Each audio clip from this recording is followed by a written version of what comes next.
Bahan kimia apakah yang digunakan untuk membasmi kuman dalam kolam renang? Kloroform. Bukan. Klorin. Betul. Okey. 1-0.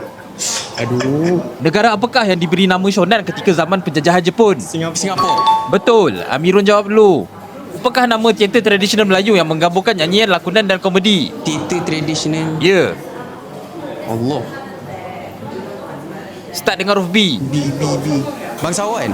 Betul. 2-1. Namakan satu haiwan mamalia yang menggunakan lumpur untuk melindungi kulitnya daripada selaran matahari. Gajah. Betul. 3-1. Asal tak terfikir gajah. Organ manakah yang menyimpan glycogen sebagai sumber tenaga jangka pendek? Organ manakah? Ya.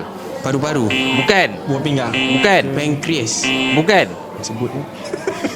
Start dengan huruf H. Hati. Betul. Allah. 4-1. Come on, Jeb. Kau bantai aku ni. Taman tergantung merupakan keajaiban dari tamadun apa? Babylon. Betul. 5-1. Bantai. Terima kasih.